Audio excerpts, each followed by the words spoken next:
بسم اللہ الرحمن الرحیم۔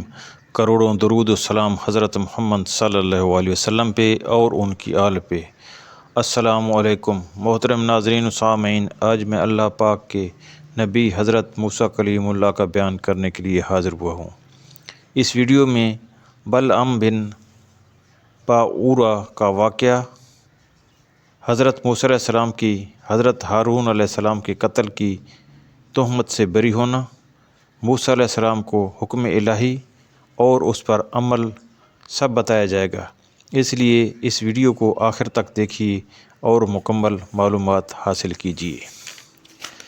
حضرت عبداللہ بن عباس رضی اللہ تعالی عنہ فرماتے ہیں کہ جب حضرت موسیٰ علیہ السلام نے جبارین سے جنگ کا ارادہ کیا اور سرزمین شام میں نزول فرمایا تو بلعم بن باعورہ کی قوم اس کے پاس آئی اور اس سے کہنے لگی، حضرت موسیٰ علیہ السلام بہت تیز مزاج ہیں اور ان کا ساتھ بہت بڑا لشکر ہے، وہ یہاں اس لیے آئے ہیں تاکہ ہم سے جنگ کریں اور ہمیں ہمارے شہر سے نکال کر ہماری بجائے بنی اسرائیل کو اس زمین میں آباد کریں۔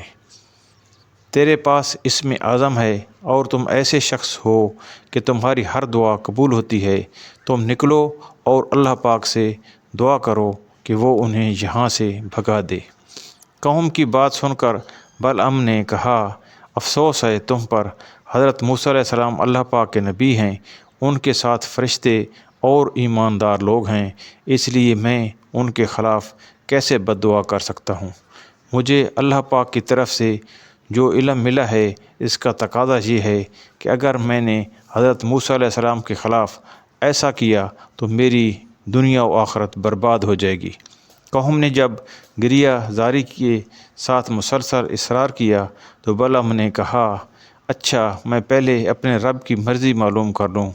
بلعم کا یہی طریقہ تھا کہ جب کبھی کوئی دعا کرتا تو پہلے مرضی الہی معلوم کر لیتا اور خواب میں اس کا جواب مل جاتا۔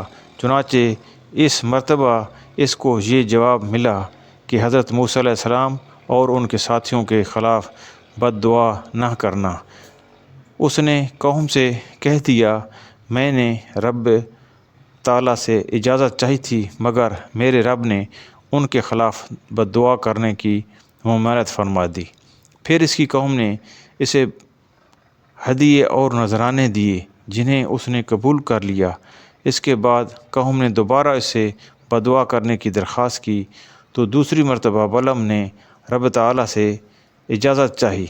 اب کی بار اس کا جواب کچھ نہ ملا تو اس نے قوم سے کہا کہ مجھے اس مرتبہ کچھ جواب بھی نہیں ملا۔ وہ کہنے لگے، اگر اللہ پاک کو منظور نہ ہوتا تو وہ پہلے کی طرح دوبارہ بھی صاف منع فرما دیتے۔ پھر قوم نے اور بھی زیادہ اصرار کیا حتیٰ کہ وہ ان کی باتوں میں آ گیا۔ بلعم بن باعورہ اپنی گدی پر سوار ہو کر ایک پہاڑ کی طرف روانہ ہوا۔ گدی نے اسے کئی مرتبہ گرایا اور وہ پھر سوار ہو جاتا تھا حتیٰ کہ اللہ عز و جل کے حکم سے گدی نے اس سے کلام کیا اور کہا، افسوس اے بلعم، کہاں جا رہے ہو؟ کیا تم دیکھ نہیں رہے کہ فرشتے مجھے جانے سے روک رہے ہیں؟ شرم کرو، کیا تم اللہ پاک کے نبی اور فرشتوں کے خلاف بد دعا کرنے جا رہے ہو؟ بلعم پھر بھی باز نہ آیا اور آخر کار وہ بد دعا کرنے کے لیے اپنی قوم کے ساتھ پہاڑ پر چڑھا۔ اب بلعم جو بد دعا کرتا، اللہ پاک اس کی زبان کو اس کی قوم کی طرف پھیر دیتا تھا اور اپنی قوم کے لیے جو دعائے خیر کرتا تو بجائے قوم کے بنی اسرائیل کا نام اس کی زبان پہ آتا۔ یہ دیکھ کر اس کی قوم نے کہا، اے بلعم، تو یہ کیا کر رہا ہے؟ بنی اسرائیل کے لیے دعا اور ہمارے لیے بد دعا کیوں کر رہا ہے؟ بلعم نے کہا، یہ میرے اختیار کی بات نہیں، میری زبان میرے قبضے میں نہیں ہے، اللہ پاک کی قدرت مجھ پر غالب آ گئی ہے۔ اتنا کہنے کے بعد اس کی زبان نکل کر اس کے سینے پر لٹک گئی۔ اس نے اپنی قوم سے کہا، میری تو دنیا و آخرت دونوں برباد ہو گئیں۔ اب میں تمہیں ان کے خلاف ایک تدبیر بتاتا ہوں، تم حسین و جمیل عورتوں کو بنا سنوار کر ان کے لشکر میں بھیج دو، اگر ان میں سے ایک شخص نے بھی بدکاری کر لی تو تمہارا کام بن جائے گا، کیونکہ جو قوم زنا کرے اللہ پاک اس پر سخت ناراض ہوتا ہے اور اسے کامیاب نہیں ہونے دیتا۔ بلعام کی قوم نے اس طرح کیا۔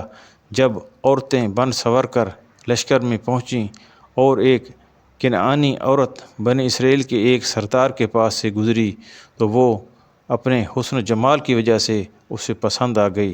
حضرت موسیٰ علیہ السلام کے منع کرنے کے باوجود اس سردار نے اس عورت کے ساتھ بدکاری کی۔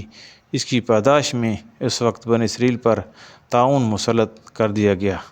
حضرت موسیٰ علیہ السلام کا مشیر اس وقت وہاں موجود نہ تھا۔ جب وہ آیا تو اس نے بدکاری کا قصہ معلوم ہونے کے بعد مرد و عورت دونوں کو قتل کر دیا۔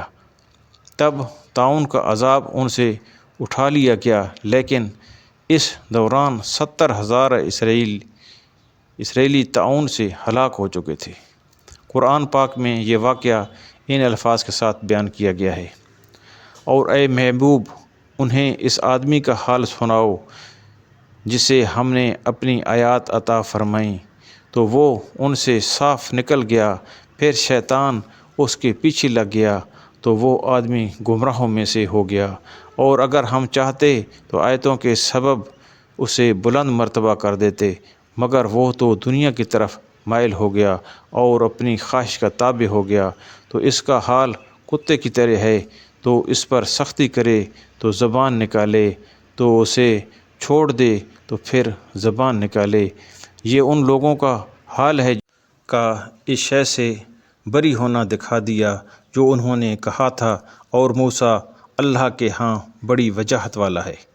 بنی اسرائیل نے کیا کہہ کر حضرت موسیٰ علیہ السلام کو ستایا تھا، اور اللہ پاک نے اس سے حضرت موسیٰ علیہ السلام کا بری ہونا کس طرح دکھایا تھا، اس سے متعلق مفسرین نے مختلف واقعات ذکر کیے ہیں، جن میں سے ایک یہ ہے کہ جب حضرت ہارون علیہ السلام وفات پا گئے تو بنی اسرائیل نے حضرت موسیٰ علیہ السلام سے کہا، آپ نے ان کو قتل کیا ہے، اور وہ آپ کی بنسبت ہم سے زیادہ محبت کرنے والے اور زیادہ نرم مزاج تھے۔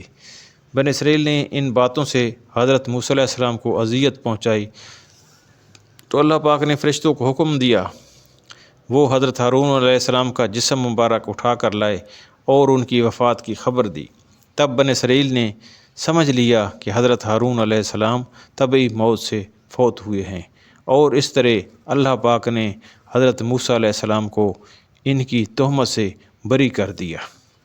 حضرت موسیٰ علیہ السلام نے اپنی قوم سے فرمایا، اے میری قوم، تم مختلف طریقوں سے مجھ سے کیوں ستاتے ہو، مجھے کیوں ستاتے ہو، حالانکہ تم یقین کے ساتھ جانتے ہو کہ میں تمہاری طرف اللہ پاک کا رسول ہوں، اور رسول کی تعظیم واجب، ان کی توقیر اور احترام لازم، اور انہیں ایذا دینا سخت حرام اور انتہا درجے کی بدنصیبی ہے۔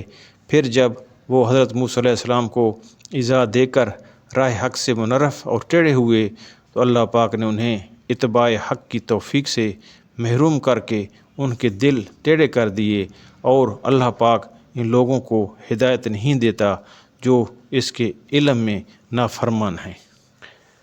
حضرت موسیٰ علیہ السلام کی بعثت کا اہم مقصد یہ تھا کہ آپ لوگوں کو کفر و گمراہی، جہالت کے اندھیروں سے ہدایت اور ایمان کی روشنی کی طرف لانے کی کوشش کریں۔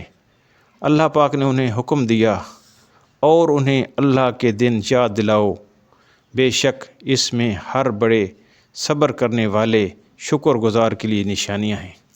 حضرت موسیٰ علیہ السلام نے حکم الہی پر عمل کرتے ہوئے بنی اسرائیل سے فرمایا، اپنے اوپر اللہ کا احسان یاد کرو جب اس نے تمہیں فرعونیوں سے نجات دی جو تمہیں بری سزا دیتے تھے اور تمہارے بیٹوں کو ذبح کرتے اور تمہاری بیٹیوں کو زندہ رکھتے تھے، اور اس میں تمہارے رب کی طرف سے بڑی آزمائش تھی۔ اور یاد کرو جب تمہارے رب نے اعلان فرما دیا کہ اگر تم میرا شکر ادا کرو گے تو میں تمہیں اور زیادہ عطا کروں گا، اور اگر تم ناشکری کرو گے تو میرا سخت عذاب ہے۔ اور حضرت موسیٰ نے فرمایا، اے لوگو، اگر تم اور زمین میں جتنے لوگ ہیں سب ناشکرے ہو جاؤ تو بے شک اللہ بے پرواہ خوبیوں والا ہے۔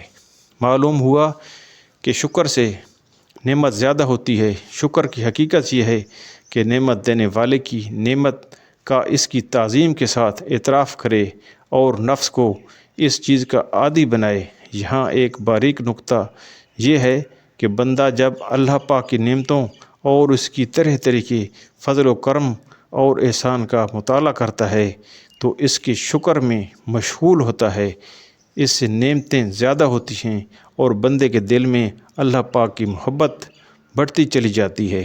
یہ مقام بہت برتر ہے اور اس سے اعلیٰ مقام یہ ہے کہ نعمت دینے والے کی محبت یہاں تک غالب ہو جائے کہ دل کا نعمتوں کی طرف میلان باقی نہ رہے۔ یہ مقام صدیقوں کا ہے۔ یہ حضرت موسیٰ علیہ السلام کے واقعے کی آخری ویڈیو تھی۔ اس سے اگلی ویڈیو میں حضرت موسیٰ علیہ السلام اور حضرت خضر علیہ السلام کی ملاقات کے بارے بتایا جائے گا۔ اس لیے اس ویڈیو کو آخر تک دیکھنے، سننے، لائک اور شیئر کرنے والوں کو اللہ پاک جزائے خیر عطا فرمائے، آمین۔ اگر اس چینل کو ابھی تک سبسکرائب نہیں کیا تو ابھی سبسکرائب کر لیں تاکہ آپ کا بھی حصہ ثواب جاریہ میں شامل ہو سکے اور ایسی اسلامی ویڈیوز آپ تک پہنچتی رہیں۔